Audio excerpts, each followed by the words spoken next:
The Toraja people are known as one of the ethnic groups with a unique cultural heritage and traditions in Indonesia.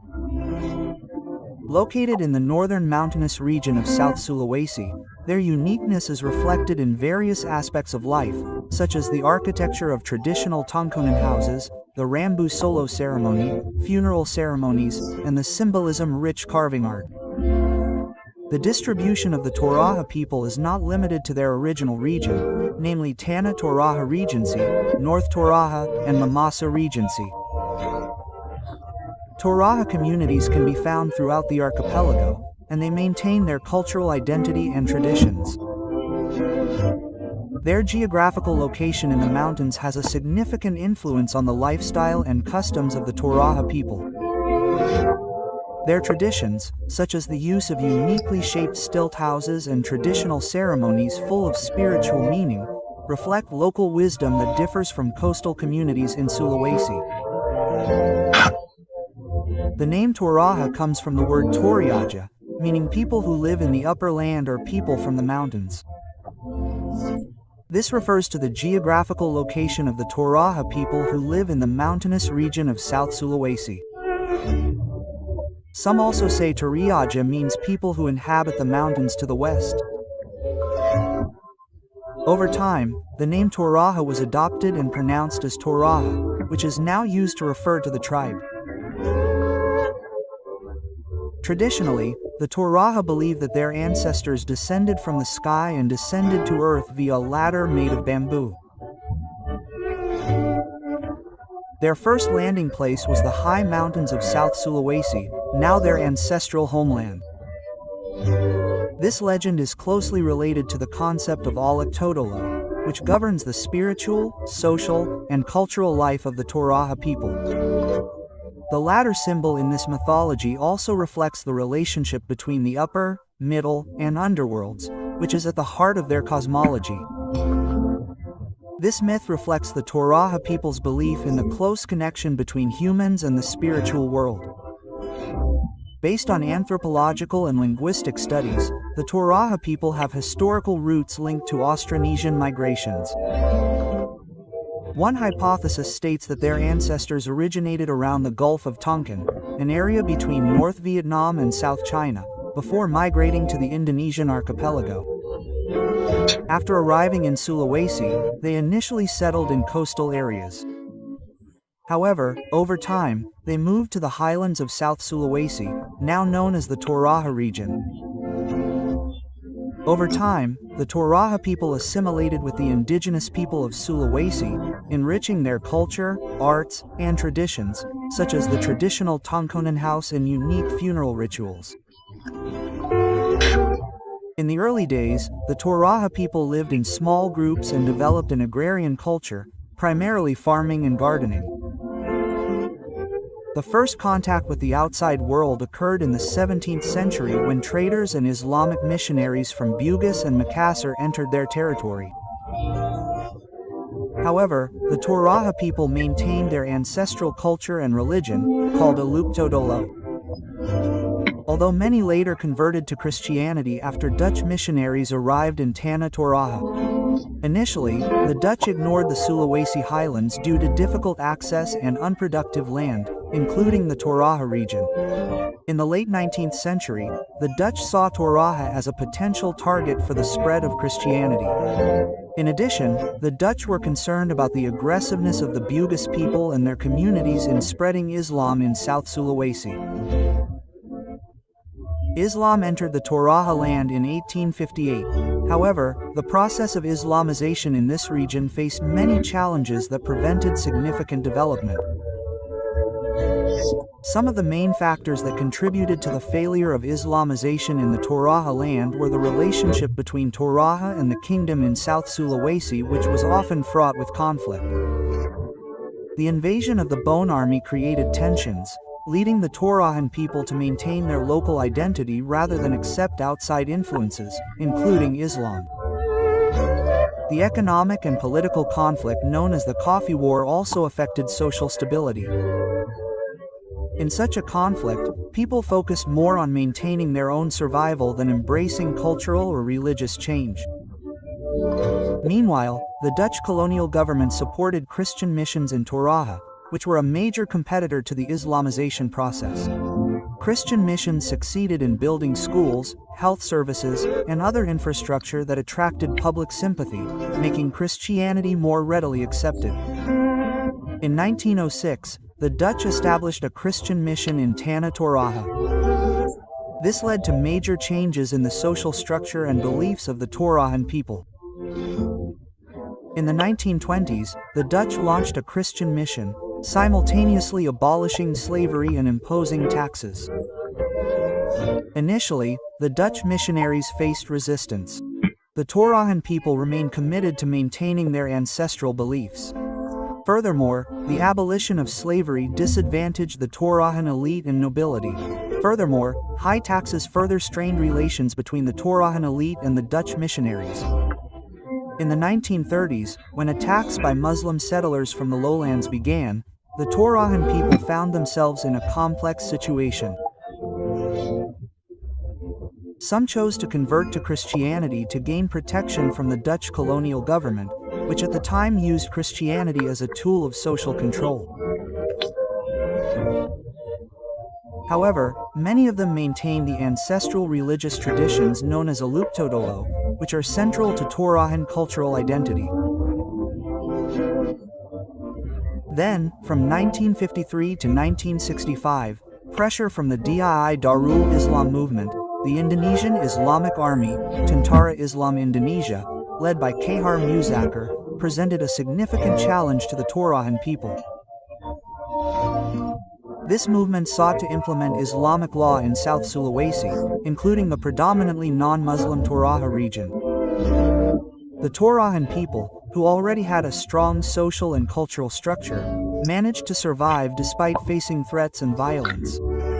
This resilience demonstrates the solidarity of the Torajan community in maintaining their identity amidst difficult circumstances. These two periods demonstrate how the Torajan people faced change and pressure from both outside and inside while maintaining their traditions and culture.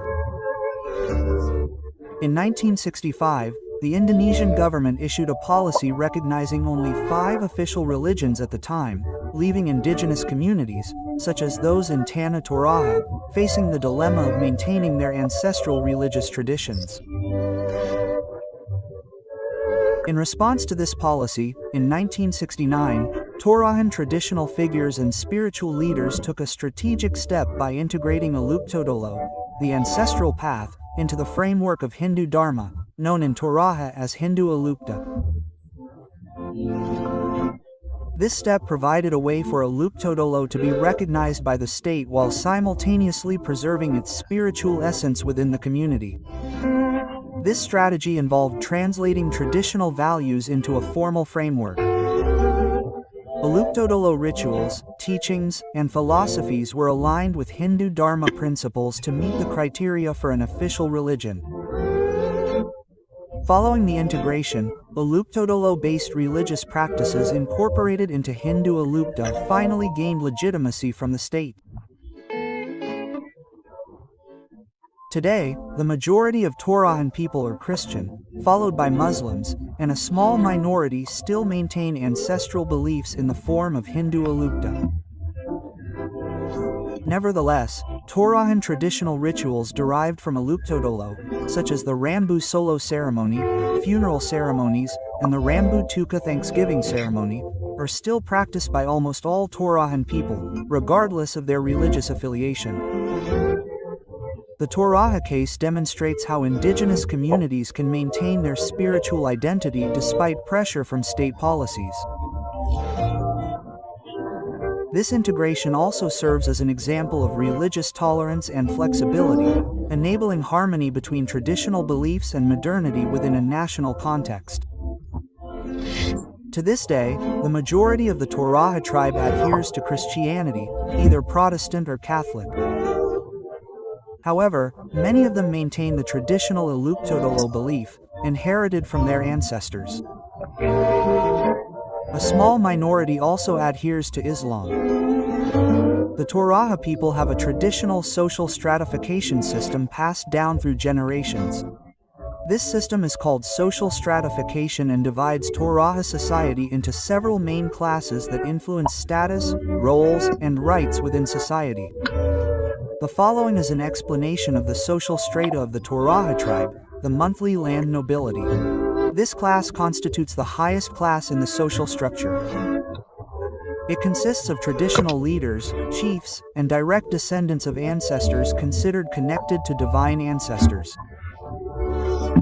They wield power, privileges, and influence in customary decision-making. They are usually recognized by their lavish traditional ceremonies and large Tongkonan traditional houses. The Tanna Bayesian middle class. This class is below the nobility. It consists of traders, landowners, or people with specialized skills such as artisans or weavers. They have the right to participate in traditional activities, but with a lower role and status than the nobility. The common people, Tonic Karurun, are the common people who do not have the privileges of the nobility. They are farmers, laborers, or ordinary people who work to meet their daily needs. In some cases, they can rise in status through marriage or economic success. The slaves, Tonic Kakak, are at the lowest level. They usually consist of prisoners of war, people converted to Buddhism through debt, or descendants of Buddha. Buddhists have very limited rights and often work to serve the upper classes. The influence of social strata in Torajan life affects marriage. Marriages are usually conducted within the same class. Interclass marriage is considered a violation of custom. Although this system is still respected in tradition, social and economic changes and the influence of modernization have reduced its influence in the daily lives of Torajan people. A philosophy of life refers to the views, principles, or beliefs that guide a person in living their life. This philosophy can include moral values, ethics, and life goals that are believed to be the right direction. The Torajan philosophy of life is heavily influenced by their rich ancestral traditions and cultural values. One of these is known as Talu Lalona, or three core values. The Talu Lalona philosophy in Toraja society depicts the close relationship between three elements of life: Lolo Tau, humans; Lolo Patuoan, animals; and Lolo Tananan, plants. These three are believed to complement each other and are inseparable, as each element plays a vital role in the continuity of life together. This philosophy depicts harmony and balance between humans and nature. It demonstrates that human life depends on animals and plants, and vice versa, to create peace and prosperity. This concept illustrates the importance of maintaining ecological balance and a respectful relationship between humans and nature. This philosophy forms the basis of social interaction, the implementation of customs, and the relationship between humans and nature and the creator in Puang Matua. Furthermore, the principle of Siangkaran, namely cooperation and mutual cooperation, is also a characteristic of Torajan life. The principle of Siangkaran in Toraja society is mutual assistance. This principle is implemented in various traditional ceremonies such as the Rambu Solo ceremony. This principle means helping each other, strengthening brotherhood and kinship, and alleviating the burden on bereaved families. The Toraja people highly value peace, harmony, and holistic well-being. They prioritize sacrifice, solidarity, mutual cooperation, religious tolerance, and respect for tradition and culture. The Toraja people in South Sulawesi are known for their rich traditions and unique culture, making them a major draw for international tourists. Some of the most famous traditions include the Solo Rambu ceremony. This traditional ceremony is one of the most well-known. The Solo Rambu is a final respect ritual for the deceased. It often involves a large procession, buffalo slaughter, and traditional dances. The higher the social status of the deceased, the more magnificent the ceremony.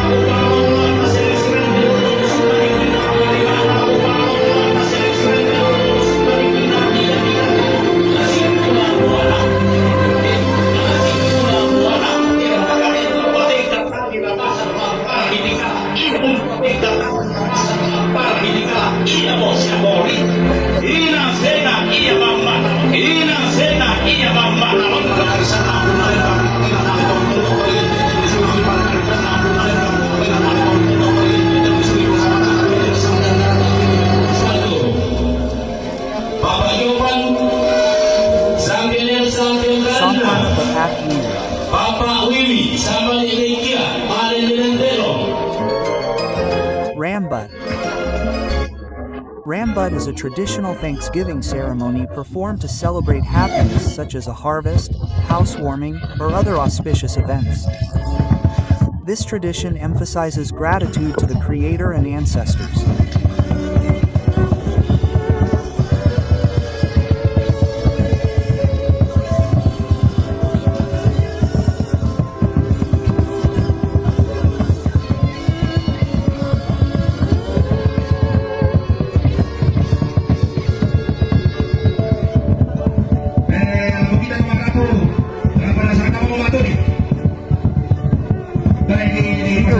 During the ceremony at Mak Nene Market.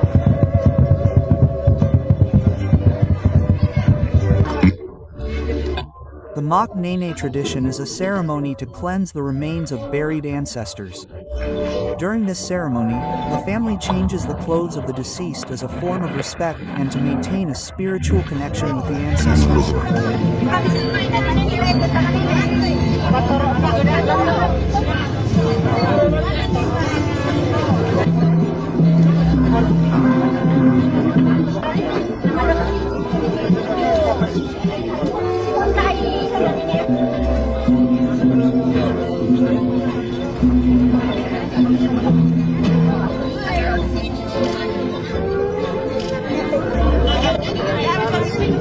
This hand is empty. Oh dear.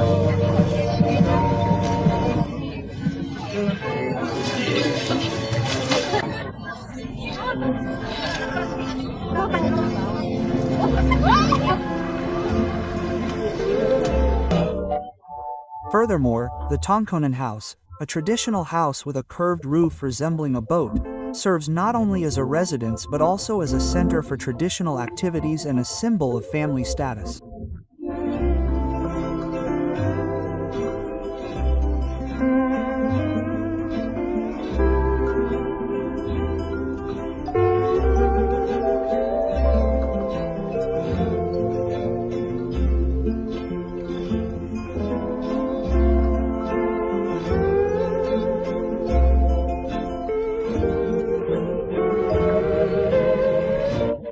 Tato statues, wooden statues made to resemble the deceased, are usually placed in liang batu as guardians of graves. This tradition is a unique attraction for tourists.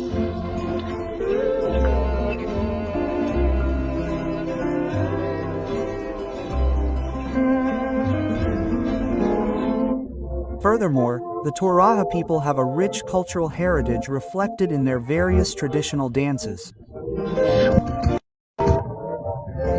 The Pagaluk dance is usually performed at joyous occasions such as traditional parties or harvest celebrations, with energetic and joyful movements.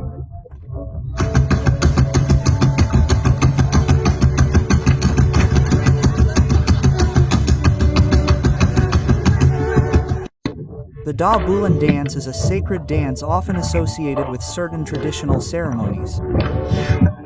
Its movements depict gratitude and respect for ancestors.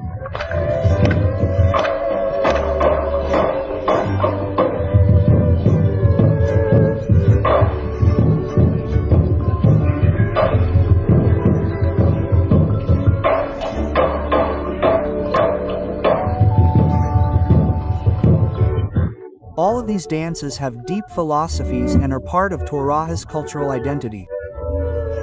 Toraja's traditions and culture are not only tourist assets but also reflect the community's deep connection with their ancestors and nature.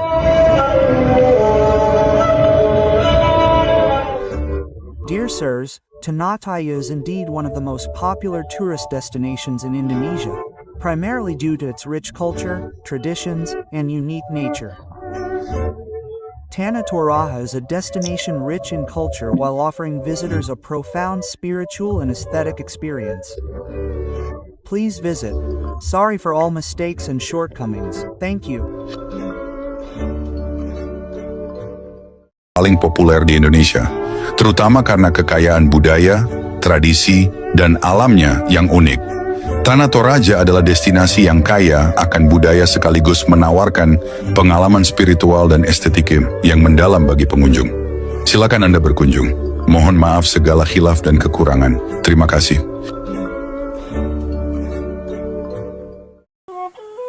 Masyarakat Toraja dalam sejarahnya pernah mengalami perbudakan. Perbudakan itu dapat dikelompokkan ke dalam dua jenis, yakni perbudakan tertutup dan perbudakan terbuka. Perbudakan tertutup sejarah masyarakat Toraja berkaitan dengan adanya pengelompokan melalui sistem kasta dalam masyarakat tradisional Toraja. Sedangkan perbudakan terbuka terhadap orang Toraja berkaitan dengan adanya penjualan orang-orang Toraja jauh dari daerah mereka.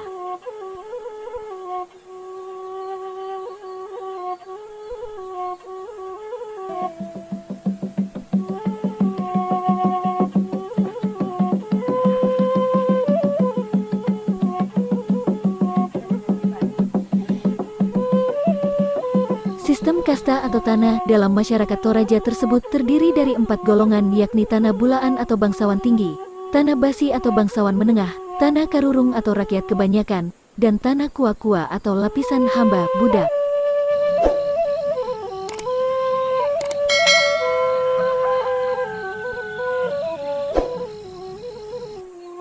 Dari keempat golongan tersebut, golongan yang paling rentan mengalami perbudakan baik perbudakan tertutup maupun perbudakan terbuka adalah golongan tanah kua-kua atau golongan hamba budak. Kata yang digunakan dalam bahasa Toraja untuk menyebut golongan keempat tersebut adalah kaunan. Meskipun perbudakan tersebut telah terjadi dalam sejarah masyarakat Toraja, tetapi dampaknya tetap ada sampai sekarang ini. Dilema pengejaran status sosial yang marak kembali di Toraja merupakan salah satu indikasi hal tersebut. Persaingan melalui pelaksanaan upacara kematian semakin tidak terkendali. Masyarakat berlomba untuk menegaskan ulang status sosial mereka, sekaligus munculnya penggolongan status sosial baru melalui kemampuan dalam menyelenggarakan upacara kematian.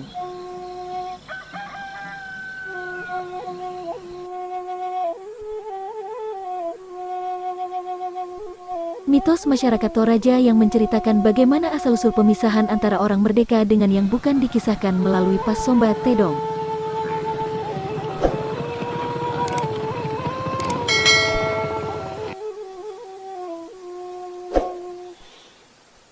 Dikisahkan bahwa ada seorang laki-laki bernama Pande Nunu yang memutuskan untuk menikah dengan seorang perempuan bernama Kandai Bubun atau dengan nama lain disebut Tumba Balan. Perempuan ini berasal dari suatu daerah bernama Padang di Ilin, yakni suatu tempat di mana para budak dulunya tinggal di langit.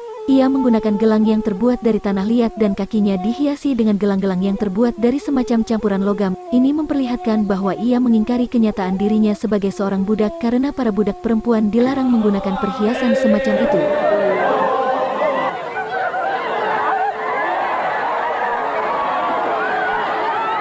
Sementara itu Pande Nunu juga memakan sisa-sisa makanan dari makanan saudara-saudaranya. Hal ini yang kemudian hari dihubungkan dengan tindakan yang hanya dilakukan oleh budak, yaitu makan dari sisa makanan tuannya.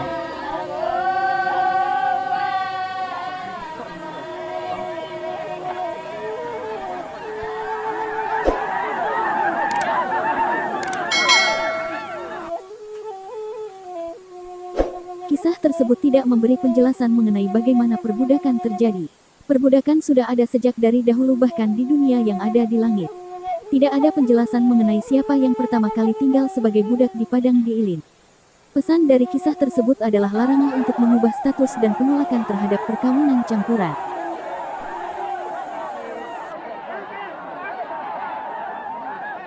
Kisah lain tentang terjadinya sistem pelapisan di dalam masyarakat Toraja juga berasal dari kepercayaan Aluk Tudolo, diawali dari kisah penciptaan leluhur manusia pertama oleh Puang Matua. Menurun di langit, turun ke bumi atas seiring Puang Matua, bersama dengan beberapa teman dan pengikutnya menggunakan tangga pelangi dan tiba di suatu daratan bernama Pongko. Setelah manusia turun-temurun mendiami Pongko, perkembangan mereka menjadi berlipat kali ganda. Demikian pun dengan kebutuhan-kebutuhan mereka lahir dan batin, persaingan mencari rezeki yang semakin ketat mulai memunculkan kejahatan. Terjadi perebutan hak orang lain, seperti mengambil paksa bahan makanan, pakaian, dan harta benda orang lain, bahkan perampasan terhadap suami dan istri orang lain.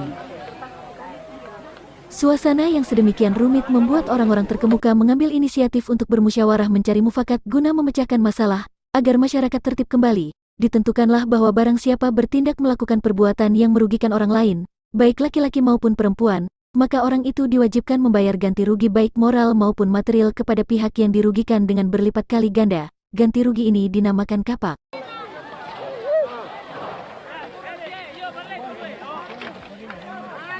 Setelah diberlakukan dalam masyarakat, maka diketahui bahwa ada anggota masyarakat yang mampu membayar lunas, ada yang setengah saja, ada yang sanggup seperempat saja, dan ada yang tidak mampu sama sekali. Sejak itulah masyarakat Pongkok diklasifikasikan ke dalam 4 tingkatan tanah atau kasta. Keempat pembagian kasta tersebut antara lain 1. Tanah bulaan yaitu kaum ningrat yang mampu dalam segala hal dan pandai berpikir. 2. Tanah basi yaitu kurang mampu tetapi pemberani. 3. Tanah karurung yaitu setengah mampu tetapi rajin bekerja dan tanah kua-kua yaitu tidak mampu bertani dan berperang hanya bisa menjadi pelayan umum. Noi Palem menuliskan bahwa ada budak yang memang terlahir sebagai budak, ada juga yang menjadi budak karena peperangan, ada yang menjadikan diri mereka sendiri sebagai budak terhadap orang yang lebih kaya atau kuat, dan ada pula yang menjadi budak karena tidak mampu membayar utang mereka. Perbudakan semacam ini adalah perbudakan yang lahir dan dikenal dalam masyarakat Toraja. Status sebagai budak dalam sejarahnya juga sangat berpengaruh terhadap relasi dalam kehidupan bermasyarakat. Misalnya menyangkut perkawinan yang terjadi antar kelas sosial, masyarakat Toraja sendiri mengenal tingkatan-tingkatan kelas sosial atau stratifikasi sosial. Salah satu wilayah di Toraja yaitu daerah Nonongan Kesu, dikenal adanya stratifikasi sebagai berikut. Gora Tongkon yaitu kelas bangsawan, mereka ahli mengenai hal-hal yang berkaitan dengan peraturan adat dan ritual-ritual pemujaan. Orang tempat bertanya bila ada sesuatu yang akan dilaksanakan. Anak pare-pare nangkak, yaitu keturunan bangsawan. Tumakaka yaitu orang merdeka dan bebas. Tumakaka direnge yaitu mereka lahir dari pernikahan anak pare-pare nangka dengan perempuan hamba kaunan. Sementara kaunan yakni budak atau hamba dan kaunan tai manuk yaitu hamba tai ayam, artinya budak atau hamba terendah, hamba yang diperhamba pula oleh orang lain.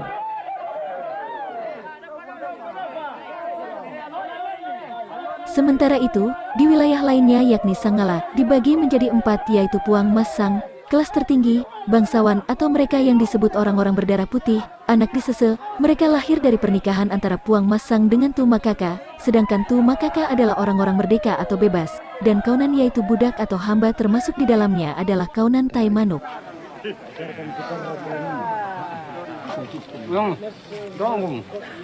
Pembagian seperti itu kadang berbeda dengan wilayah lainnya di Toraja, tetapi pada dasarnya mempunyai pembagian strata sosial yang sama, yakni melalui sistem tanah atau kasta, seperti yang disebutkan sebelumnya.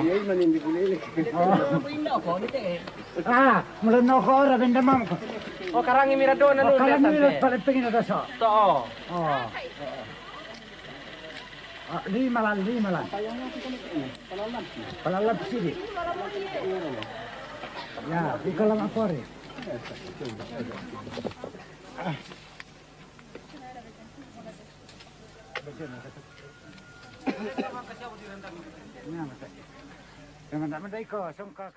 Perbudakan yang dialami oleh masyarakat Toraja ini telah terjadi di masa lampau, tetapi status sebagai budak atau kaunan itu yang tetap ada dan berpengaruh pada relasi dalam masyarakat sampai saat ini.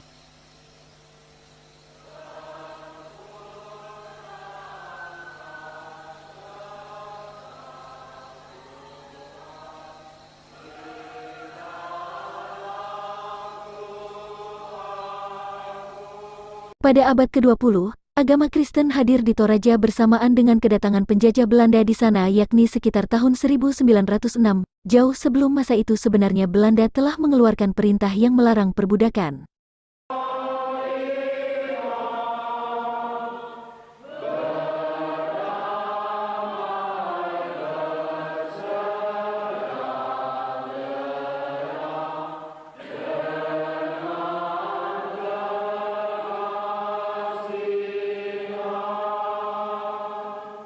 Demikianlah sejarah singkat munculnya sistem perbudakan atau tingkatan dalam masyarakat Toraja.